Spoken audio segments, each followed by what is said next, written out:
Malo le ngā lulua talawhalawa o tala mai Australia. Wa whaamata wane le taitai o le vanga whauwhai le Green o Adam Bant o le aia ave le tūla whono Mark Dreyfus o le loia Sidia le atunuu o na oana whamatalanga sa whai e whaatatau i solo te te e langolango ai Palestina lea e langolango fo i eile lana vanga whauwhai. Wha mai le taitai o le Green na te loa iei ofisa whaasalalau o lato le whaasalalawina ni se o ia whaamatalanga o na opopolenga ia awhianga i le tūla whono.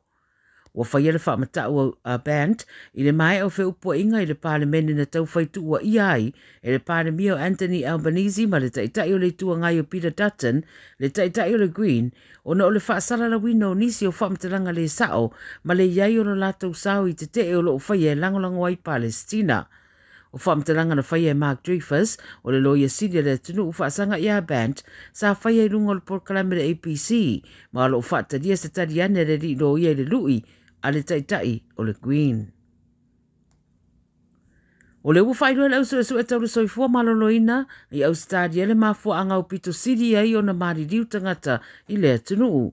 O le ngase o le fatu, coronary heart disease, o se tūlanga ua poloka ai le anga i atu o le toto i le fatu, ma ua tā ua o le tūlanga le ana yeisa na fisosoani i le a fia o le soifua o le toititi fast food wafe o tangata Australia i le lua furua, ma e taatele atu nei ro seisi rawa mafuanga e mariri wai tangata i Australia la vaia.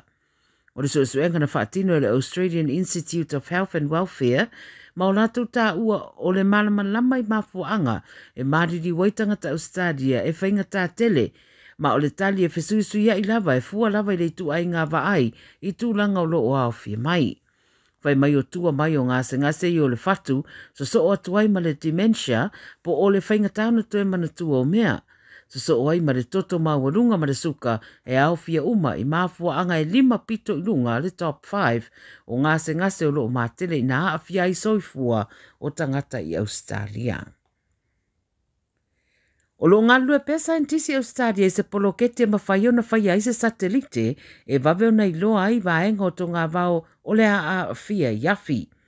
O li patira nai news o le poloketi de olo whatupe le SmartSat CRC ma whaururu le University of Australia i saute o whaonga aile malamalama tau teknolosi o le A1 Technology ia whaia ai se whainga e vavena mai tawina ai afi i to ngā vao po bushfires o lo whatawa ina e ono ngā fo i le suesueina o le mama o le suawai a toa ma le pule ino ele. Wa ta wele li poti wa maitawina scientisti le suesuenga e tele benefiti i le whaonga ina o le tu ai ngā malamalama fau lea whaona ponei le AI ai mai se mo awala e pui ai soifua o tangata.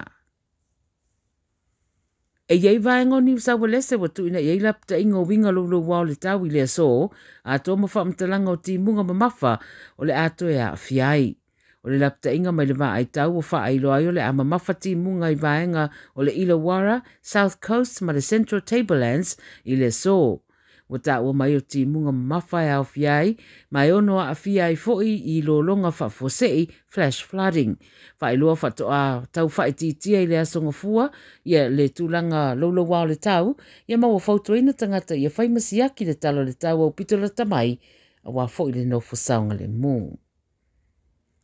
Ma le tala muli, o sauni Australia mo le whainunga ino le aso soifua le tupo Britannia le King's Birthday i le whai unga le vaiaso nei, ma ua fola ma whamanatu mai fo i leo o le a whaatino fo i le lātou ngā nuenga e peo na masani ai i le whaia leo siaki i taawale e leo sta ia tū la fono le ala tele.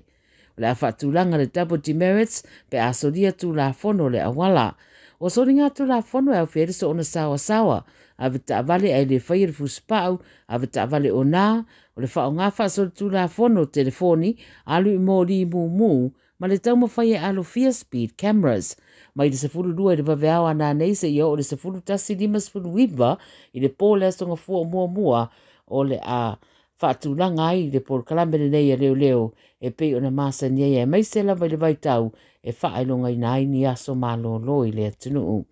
Ia o tala nana Radio Samoa walau whaafonga mai i le nei fo i aso tātou whiroa i le teimi whaapenei a tai au i seisi whaapoponga soifua.